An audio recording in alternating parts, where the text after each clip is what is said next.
You're watching Between the Lines with your host, Dan Gray.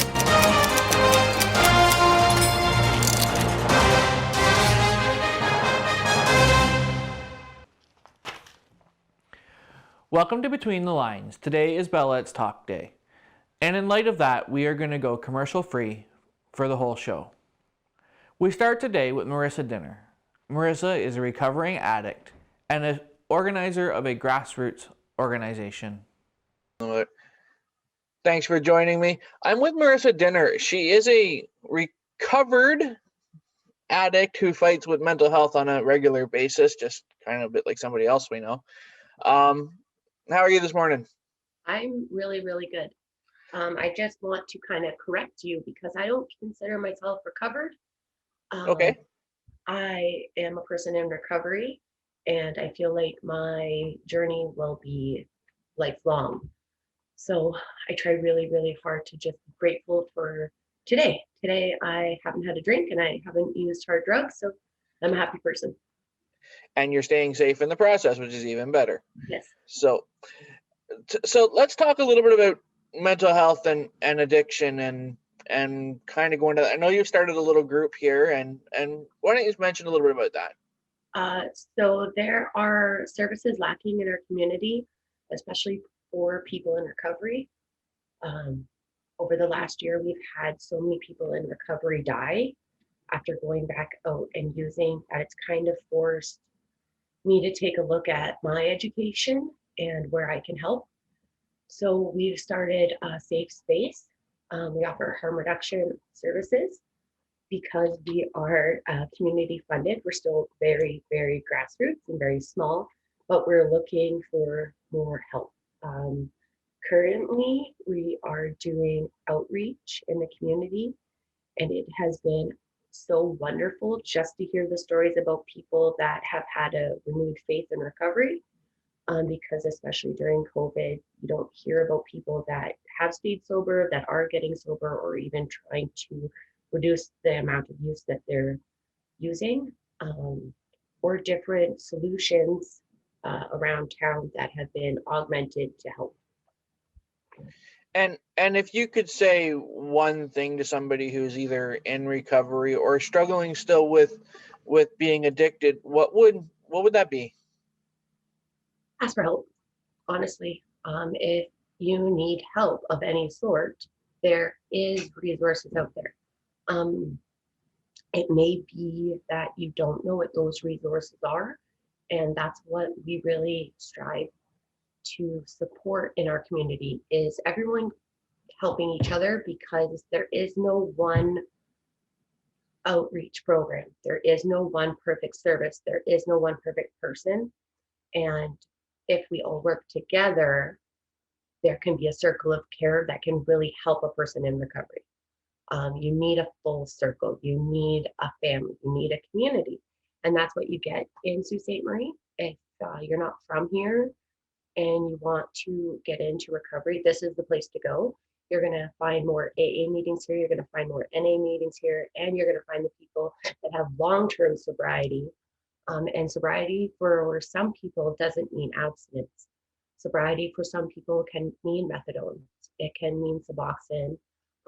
I was a person that wasn't able to use those programs to get sober. So I used the marijuana maintenance program, and that helped for a little bit. It really did. It helped me get sober. AA helped me get sober. But the most important thing for me was that I wanted to do it. When I decided to really get into staying sober, that is the only way that I could do it. I had tried the geographical cure. I tried moving out of town, and apparently that doesn't work because I kept bringing myself with me. And I had some really, really bad things happen. So I have complex PTSD and anxiety. So that has made my recovery very difficult. I've had to incorporate many different levels. And some people that don't have support don't understand that there's concurrent disorders. So someone who has PTSD, someone who has schizophrenia, someone who has anxiety, someone who has depression, they're not able to work on those things until they work on their sobriety. And I didn't know that. I thought I could just go to counseling, I could do all these cool things, and I was just going to get better. And until I stayed sober, I couldn't work on the other things. So now I'm able to go to school. I have full custody of my kids, and I get back as much as I can. Well, thank you for joining me today, Marissa, and we will talk again soon, I'm sure. Perfect. Thanks, Dan. Our next segment was with two members of the Canadian Mental Health Association's Sault Ste. Marie office, Lisa Caricato and Jonathan Nolan. Lisa is a mental health educator, and Jonathan is the newest member of the board at CCMHA Sault Ste. Marie. Thank you, everybody. I'm with Lisa Caricato and Jonathan Nolan from our local CMHA, Canadian Mental Health Association's office in Sault Ste. Marie. Thanks for joining me today, guys. With COVID and everything else, and being Bell Let's Talk Week, which is really important, I thought I would bring you guys and give you guys an opportunity to talk about your services and what you guys do. But let's start with the big elephant in the room, and that's some of the mental health and related to COVID. What are some of the coping mechanisms you guys would offer? Okay, so first of all, maybe I'll start and then Jonathan can jump in. What I'd like to say is that back in March, it's been almost a year, it's hard to believe, the whole world experienced something that we've never experienced before. And so as that happens, many people started feeling very anxious. And anxiety is actually a common reaction for people when we face uncertainty, when we face challenges, things that we could be frightened of. And so we've noticed that a lot of folks who never had problems before with things like anxiety and depression actually started to develop some of those symptoms because they weren't used to it. And so one of the things that I'd like to share with folks is that really we have to look at coping with the losses that we faced, because many of us have faced lots of different losses. And for some, it's people's abilities to do their jobs. For some, it's our ability to gather with our friends and family.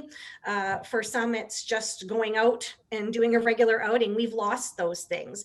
And so recognizing that and really trying to celebrate the good things that happen in life too, because although we have lost a lot of things, a lot of times people, when reflecting back, they can think about some of the things they have gained or some of the positive things that have happened. So some people report closer relationships with their friends and family now from all of the time they've had to spend, that kind of thing. I think maintaining connections that goes along with that's really important. It's important to stay healthy and keep our physical distance, but we want people to be still socially connected. So finding ways to make sure that we are doing the things that bring us joy, that we are getting support from the people that we love and feel connected with. Simple things like staying active, experiencing nature, setting limits on media consumption is another thing. And then being kind to not only other people, but yourself. And lastly, when you need help, if you're feeling like you're experiencing symptoms that are making it difficult for you to live your life or do the things that are important to you, and if those things are lasting longer than a couple of weeks, it really is important to seek help. Given what Lisa just said, Jonathan, have you guys seen an increase in some of your services that you've had people ask for given COVID and just in general? And any other tips you may have that Lisa wasn't able to touch in order to help people at home before maybe they can access the services? Because I can only imagine there's probably a bit of a delay right now based on the amount of people that I hear are having some issues. Absolutely. And what a great question asked. And thank you so much. So at CMHA, of course, the numbers have increased given, the circumstance we're in globally with this pandemic. whether that is, our professional people that are seeking that additional support for ourselves, or whether that is our community members that we've continuously served prior to the pandemic, we're seeing those numbers increase because we don't know how to cope during a pandemic, right? And Lisa touched on some really beautiful points on how to cope. But whether that's, people seeking shelter, whether that's people seeking food or just a warm place to sit, of course, a lot of our offices are now, whether they're closed or down to reduced hours. Our services are still accessible, whether that's virtual means, by phone. But I think for a lot of our community, we're really recognizing our own mental health in all of this, right? And really seeing whether it's a decrease or a stagnant, we're taking a look at our overall mental health and how that's affecting us at the home. So I love the examples that Lisa shared with us, and if I could just add, just going outside, Right. and feeling that connection to this beautiful, surrounding that we have here in Northern Ontario. Getting Me and my sunshine family, occasionally. for sure, yes, exactly. And I have two small young twins at home here, and we have a rink outside, so we're actually able to go out and do that. So that's really good when, this world where we're supposed to be connecting with one another and we can't during this time.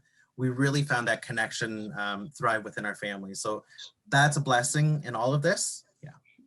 So given, and he just mentioned virtually, I know a lot of us have had to go to this virtual look at this. I'd usually have you in the studio, but here we are doing a Zoom meeting.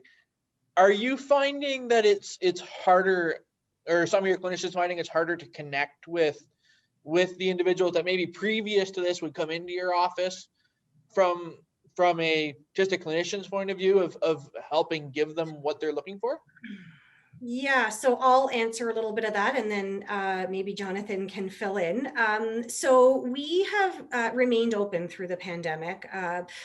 We've kind of had to change the way that we work for safety reasons, obviously.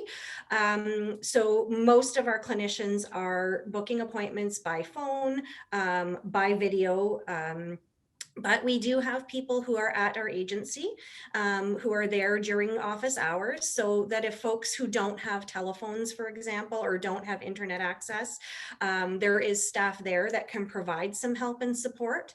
We've also partnered with our community to provide help and support. So we have partnered with the City of Sault Ste. Marie to provide our social services, housing support workers, mental health support there in the shelters and in housing. We've partnered with our hospital to provide peer support workers who are there at emergency department. So when folks are having difficulty and they need some support, we have staff on site there. And maybe I'll have Jonathan explain another new exciting initiative that was just introduced that we're going to be doing in the spring. I think I know where we're going with this. It was brought to council last night, but go ahead, Jonathan. Tell us a little bit about this community bus that everybody seems super excited about. Mm-hmm. Absolutely, and what a credible initiative, and what a timing that we need this, right? Of course, we know in Sault Ste. Marie that addiction and mental health and the overall social services area has been severely impacted. Whether that's through social or economical means in the community. There's definitely been factors playing into this. And what I really am proud to be a part of this initiative with all the community partners is this bus that was recently announced. And we're going to hear our community say, where was this 5 years ago? How come we never had this?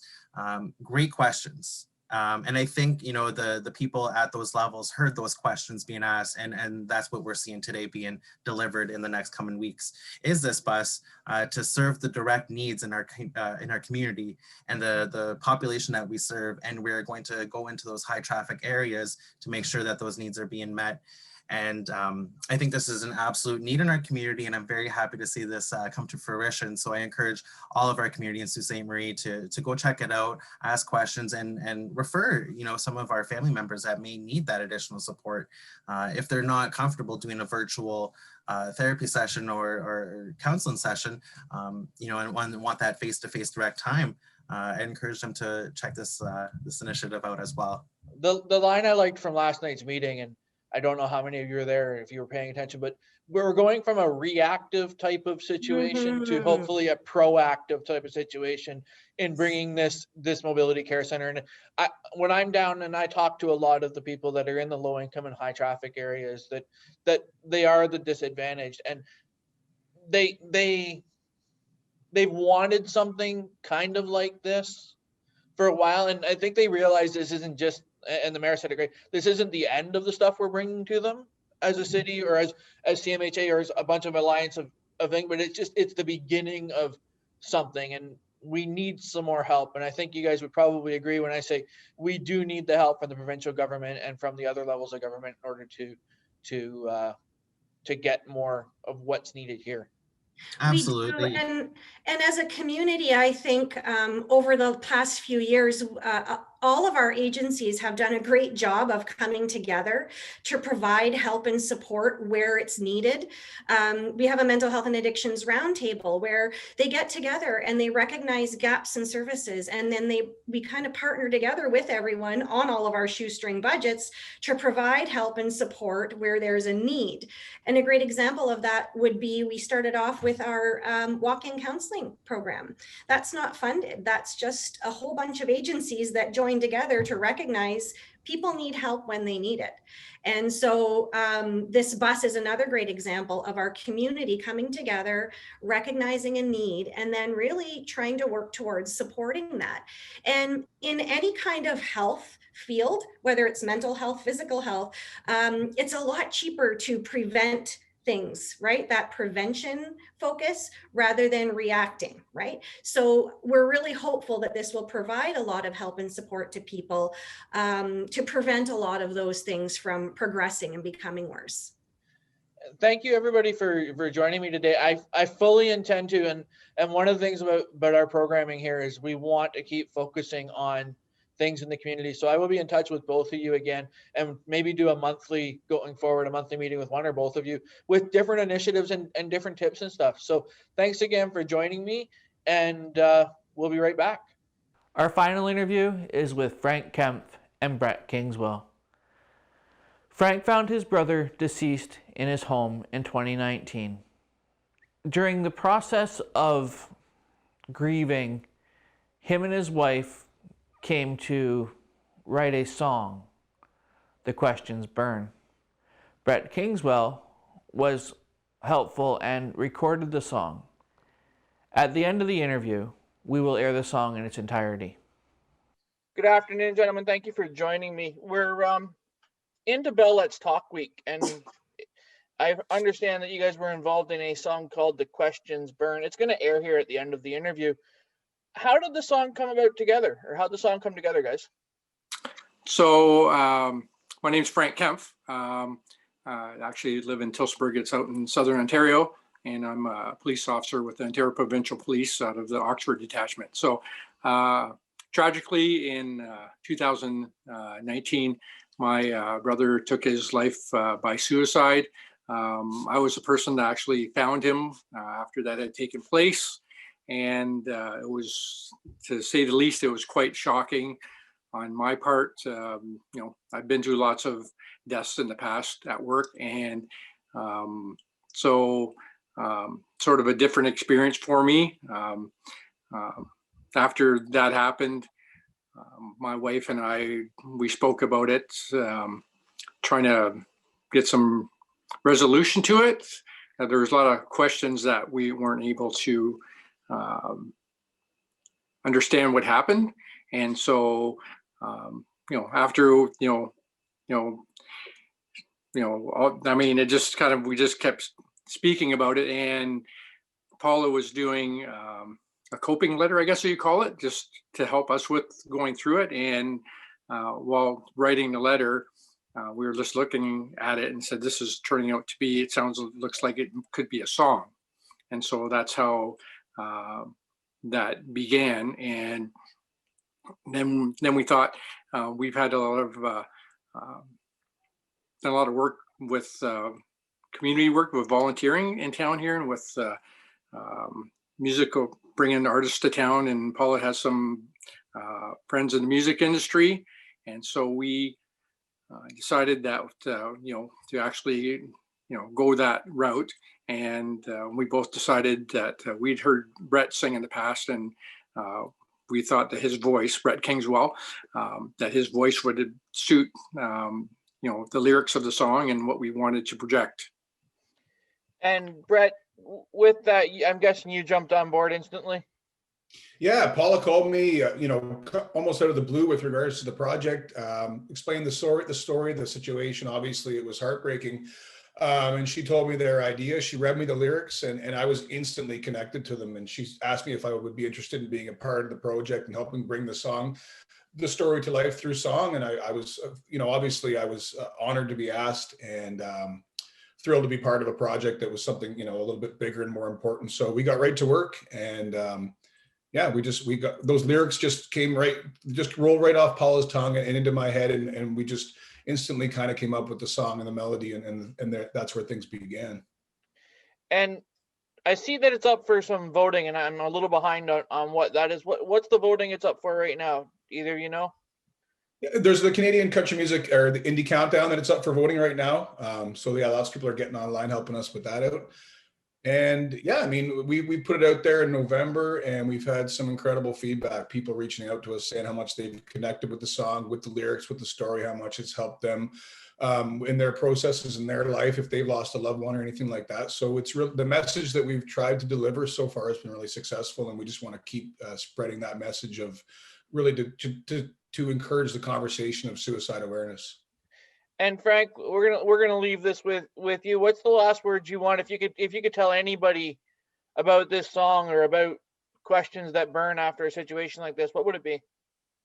So what I would say is, if you know somebody that you think is struggling, don't be embarrassed to ask them if they're hurting. And and if you really have some concern, ask them, say, are you really thinking about harming yourself? That's just something that's very difficult for people to ask somebody else. But that could be the difference between somebody's life and from being here today and not here tomorrow, right? So I actually had a coworker actually ask me that after I went through the experience with my brother.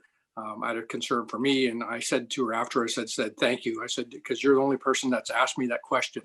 So that's something some people shouldn't be embarrassed about asking. And the worst thing that happen is somebody can say, thank you for asking. And with that, gentlemen, we're going to play the song, The Question Burns.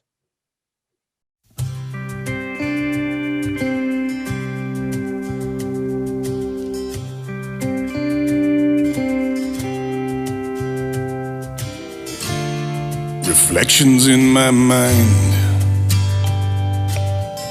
really hoping to find some relief from the pain that never seems to wane. I know life gets hard when you're dealt that wrong card. Not a game to be won. You can't choose when it's done.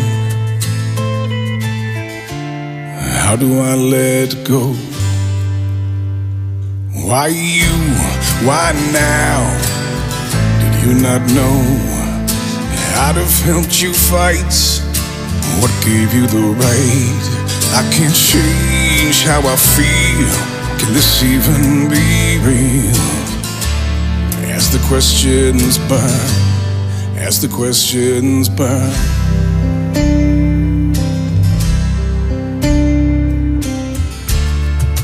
Blind to your well-being, I'm sorry for not seeing the hurt behind your smile. Desperation all the while. You gave up tomorrows for some peace from your sorrows. New stars now shine brighter. And does your soul feel any lighter? How do I let go? Why you? Why now? Did you not know I'd have helped you fight? What gave you the right? I can't change how I feel. Can this even be real? As the questions burn, as the questions burn a hole right through my heart. Don't know why it had to end this way. Where do we even start? Do the scars fade away?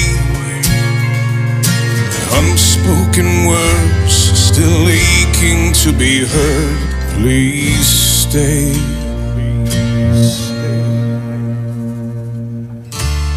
From tragedy comes strength. I will go to any length to help another drowned in tears overcome their darkest fears.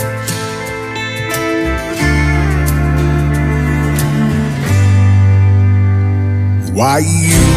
Why now? Did you not know I'd have helped you fight? What gave you the right? I can't change how I feel. Can this even be real? As the questions burn. Hi, Brett Kingswell here. This song was written from the perspective of a police officer whose brother tragically took his own life. If you, or anyone you care about, is having a tough time, please reach out to your local mental health organization. Thank you for joining me today. It is Bellette's Talk Day, and I ask you, if you are feeling like you need a friend or need help, reach out. There are multiple organizations in which you can get help as fast as you need it. For Between the Lines, I'm Dan Gray.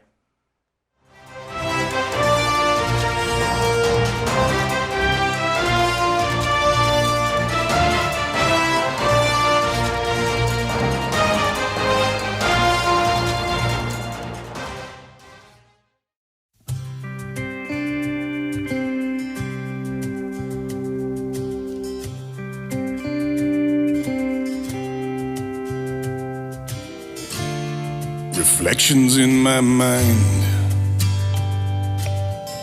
really hoping to find some relief from the pain that never seems to wane. I know life gets hard when you're dealt that wrong card. Not a game to be won. You can't choose when it's done. How do I let go? Why you? Why now? Did you not know I'd have helped you fight?